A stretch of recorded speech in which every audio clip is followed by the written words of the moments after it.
So, hello everyone, welcome to my review of My Academia episode 76 or episode 13, season 4, and yeah, it was amazing. I mean, when you have this scene here, right, my favorite part really when Deku is like, you know, like this time I'm getting you, right, that was really amazing for me when Deku have, you see Shaki's eyes, overhaul staring at him, you see his fear, right, and then Deku of course pushes him and so on.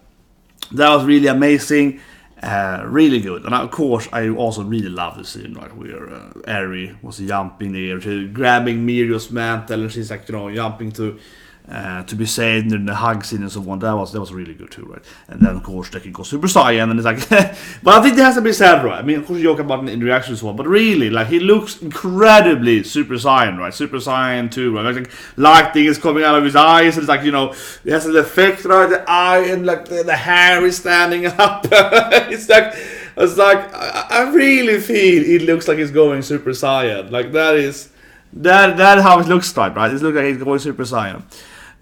Truly is. And on the same time, as I already talked about a few times now on Twitter and so on, just follow me on Twitter. I love like Overhaul. That is like one winged angel Sephiroth thing. Like, I can't be the only one that's like, look at Overhaul. He's like, oh, you defeated my fusion form with this thing. Then I go bigger fusion form. Yeah, and it's like, and he has this whole half his body. You know, his lower body is connected to the flesh thing, and it's kind of fleshy and disgusting, right? Like it's kind of bio monster, right? From like Final Fantasy or like Resident Evil, but that, yeah, I guess the kind of bio thing. And then he's kind of like loses his body arms in midair, and it's like rebuilding midair time, and he's like, okay, he's really keep going in the level of weirdness. It really, in my opinion, truly feels like if you ever played spoiler shit, ever played like FF7, FF8, FF5 for FF8, and other JRPGs, especially Final Fantasy games, except 15, which sucked in that regard, and also other regards, but especially in the last boss regard, especially because the storyline is okay. There's another video, but FF15 even has confirmed from developers they couldn't put that monster thing. So in those games, it's very, very common that, you know, the last boss has first like a human form. It's like, oh yeah, let's fight me, right? Maybe. And then it goes a little weird, right? It's like, oh man, you hurt me, so now I transform my legs to like a centaur, and I get like a, you know, this weapon on my tail, like a chimera thing. Then, oh, if you did that, well, then I summon my monster, and I fuse them with that, and then we turn even bigger, right? Oh, you defeated me in my monster. Oh, then I go even bigger, and I go creepier, and, you know, so that's very, very Final Fantasy. And generally, some other JRPG games generally love that, you know, several boss stages, right? Phase of next phase, yeah. But, and they keep going, right? But I think different than, like, let's say WoW or whatever, and more RPGs, we kind of, when the boss had his phases, we kind of like, oh, this thing, then lava comes, and this thing, and then it's like airborne attacks and so on. In typical JRPG, right, it's more like, you know, the boss is truly going through different like forms of his, like, you know, insanity, right, and it goes weirder and weirder and weirder, and eventually it's a kind of like 10-headed thing, right, with like it's the main bad guy, and it has like, you know, maybe some female version of himself with the side like an arm or something, right, and the leg is like the thing, and it's like 5 wings, and kind of like that kind of thing, right. When you see Overhaul, and has this, for me, when he turns into that, you know, oh, he has a flesh version of myself, and there's like 8, or he has like, you know, a 20 arm something, right, he has like this massive amount of arm sides poking everywhere and so on, and they kind of weirdly shaped and so on. It's like, yeah, that is a fantastic bad guy. Here we go. Like, so I really feel that's like, to me, it feels very inspired. Overall, leveling up feels very inspired by those classic role-playing games from Japan, right? And it's like he keeps going through those motions there, and then he has, you know, a new form as well. The only thing I guess he would lack would be kind of like the last final Sephiroth stage, where you defeat him and so on. Everything is destroyed, and then he goes back to his normal form again, and it's like, last battle, boy. Yeah, when he like turns into his normal fleshy form, it's like, okay, let's just fight like this instead. Yeah, maybe that could be there. That's not all in every game, but that could be a thing though. Well, yeah, I mean, I keep saying that with Overhaul, but I know that his powers are, he can rebuild and so on. But when he is mid-air and he's like sending away his body parts, you know, he's like he kind of like disperse like freaking, you know, Buggy in One Piece, right? He's like bada bada, and he does the body part thing, and then it hits like it manages to rebuild that, like, and then like rebuild his body part in a new shape. That doesn't make any goddamn sense. That is just like, how does he do that? It's one thing he can be like, I can touch my arm and heal it, like he does, of course, in the scene there. That makes sense. Okay, I can do that. That follows the plot of his powers, right? Okay, yeah. But how is he like, you know, yeah, new body form? Yeah, that is just weird. Like, how does he do that thing?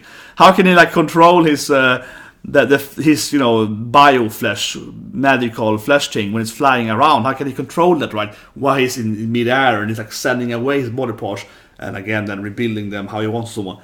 That is not, I would say, really supported by his quirk to do that. Yet he does that very easily, right? So it's a weird thing. But anyway, it was incredibly satisfying, of course, seeing Deku beat him up, right? And seeing that Deku was like punch, and we saw how like his body is like flying, he's like punching away, you know, each of his like weird body parts, right? And it's like bam, bam. Eventually, it's only the last guy left, and then he of course does that smacking Sakuga punch, right? Very satisfying, very, very satisfying to see that finally be concluded. Let's talk about the bad stuff though, because I think there was that moment there where I felt was very unfortunate, right? Also a little bit actually the moment where they had the eye catcher just when she jumps. Also a bad moment, also a bad eye catcher, but that flashback. I mean, usually I think I have a little higher resistance to this like flashback during battles because I grew up with too much One Piece Naruto and so on. But that flashback was like that was really badly put. That flashback was like, man, this should not be here. And it was a big trope, right? Having flashbacks during the battles. But this flashback, when it's used, Deku's like launching him, right? Deku's like combo time, and like, you know, catch up in the air, right? It's like Super Saiyan 100 pounds, and it's like, oh, flashback for like 4 minutes, and it's like, what? Used to he, you know, does the whole call, flashback, yeah, like it really was during like the combo start, right? Then it would be better having the flashback just before he launched him, right? Like when he stares at him and he's like, I am this monster form, and then flashback. That would have been much better if they put the flashback just before Deku and him fights. Deku's like, no, 100%, and he's like, I don't know, one in the angel or something, right? And then it's like flashback. That would have been a lot better. And then, you know, have the flashback, and after that Deku launches him and he kind of did it in, you know, and wins, right? I think that would have been a lot better. Now is that he launched him up in the air and then it's like, I will beat you. No, you won't, because it's flashback time. Really, really weirdly prison flashback, because it would be so much better if they just moved that flashback like 3-4 minutes earlier in the same episode, and the flashback would have been much more fitting, yeah, or like not ruining the moment of it for a bit there, right? For a bit, I think that was like took me out of the moment there a bit there, yeah. You know, I'm getting ready to like, yeah, flashback, yeah. So it really was a very bad put flashback, really, really bad. One of the worst I've seen in a while, yeah.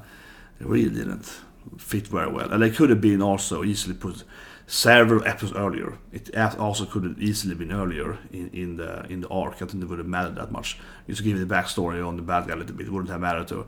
And it also could go the Demon Slayer route. They could have it after the battle, right? Yeah, I think I would prefer it early as well too, right? You have the battle and then you have the Demon Slayer flashback. Yeah, you have the flashback after he loses. I think that's not a good way to do it, but you know, that could also be a possible scenario there. Better than this thing at least.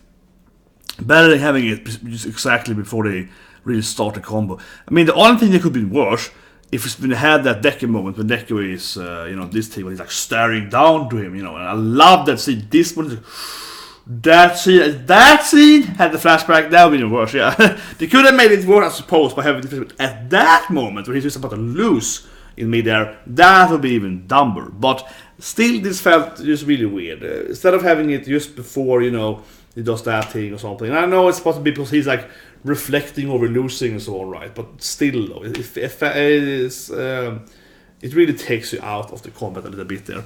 And it's a very short flashback anyway. That I almost, yes and no, would almost prefer the One Piece way. It's like a flashback during the battle, like, you know, like a Doflamingo and so on. Like that flashback is like, oh, here's like a 10-episode flashback. Yeah, I would prefer that. It's like, here's like an arc of flashbacks, because then it's more like, it's time to tell the gang's backstory. And that, in a sense, that means that, yes, the battle is gonna start, so let's have a really long flashback first to really explain the characters. I feel that is more, in a way more fitting, right? But then it means like we have a lot of story here. Uda is like, I have a lot of story, right, to tell you guys about this character before we see them actually fighting, and so I motivate his power and so on. So I think that for me works better. But also then Oda has a longer battles, right? So Oda will have like, okay, here's the backstory, here's the beginning of battle, here's the backstory, long, lot of episodes, and that is like a lot of episodes of fight as well, right? So I think he does that. They kind of ease it out because they also have a lot of longer fights, right? We hear like a very short fight. The flashback feels more, I think, off-putting because it's like if you look at the minutes, I mean, I said like the fight, right, but it's a very short fight. So if you look at the minutes, the battle is like that, right? So you kind of want to not really interrupt the flow. I think it really put you out of the flow of the battle. So that flashback was very irritating. It really was. But it is what it is. Yeah. Still like the episode. I still like the episode, but that flashback, damn it, it could have been better, right? And that's what I always keep saying, right? You can always, even because you love something, you can always say like, well, I could love it a little more. Maybe we could move this thing a little more, right? You can always do that. I think it's you should always be honest and say, this is like a really good episode, but I think that flashback, in my opinion, should have been at least put like roughly 3 minutes earlier, and it would be a lot better episode. I think the episode would be like 10 out of 10 with that. Now it's like a 9 out of 10 for me, honestly. I think it pushed it one step down there because it was so anticlimactic having the flashback at the worst possible, except the obviously even worse scenario, having it at the last punch. But like you know what I mean? Like it's basically the worst scenario, except even into the battle. Yeah, and I think a problem with the flashback, I suppose, is that it's not really developed his character so much either. It's kind of the obvious thing. He put his father in hospital. Yeah, obviously. It's like I assumed that before I saw that. Yeah, I feel that that's not admitted. And then before we get to best girl Toga, that was cute when Toga was like, "Hey, maybe over here fight." Yeah, that was nice. How Toga and the villains of evil, right? They're kind of luring the best girl squad into helping Deku and so on, and of course defeat Oral. They're like, we're here. Yeah, that was good. And then we see Urika fighting. She's exhausted because of his power still. She's like, I have to save my Deku, and so on. And you see, a lot of girls. I like the squad, right? They have like the sexy dragon lady, and then she has the 3 best girls. And it's a nice. She has her all-female squad. Yeah, it's a cute squad, obvious reasons.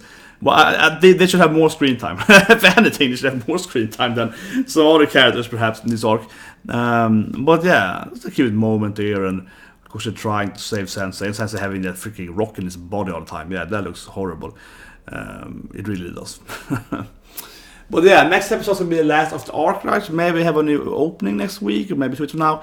I don't know. I was thinking there might be an opening this week, given it's episode 13 of the season. Because the opening purely covers this arc, right? The opening only covers this arc, so I could see them throwing in an opening maybe next week or maybe 2 weeks from now to really have like a new opening for the next arc, right? Because yeah, this opening definitely purely covers this thing. And then it's like it even ends with them flying in mid-air in the last battle. Obviously, the opening shows the battle there. This episode, right? So that's the end of the opening, right? There's nothing else to tell you. Well, obviously, the opening wasn't very telling anyway, but my point is, I want a new opening, okay? I like the song, I don't like the visualization, I know that, yeah. I want a new opening. Anyways, that's it for me. See you guys at night. We'll do Haiku probably today. I'm gonna tie since yesterday. Oh yeah, link below for the Crunchyroll roast. That was a great roast. We link below for that. But yeah, we're gonna do the Haiku today probably. The OVA, I haven't seen the OVA yet. We're doing the live action episode 1. Probably doing OVA today. But I'm a little tired after the roast yesterday. It's like a long roast there of the Crunchyroll horrible nominations. So anyways, that's a link below for that. And see you guys with Haiku. And of course tomorrow we're doing One Piece. Subscribe for that. That's the next thing tomorrow. And also we're doing the 2 new animes, Keeps Your Hand on Eizouken and Invaded tomorrow. So yeah, or maybe not Invaded because 3 episodes. Whatever. See you guys with Hands on Eizouken at least tomorrow.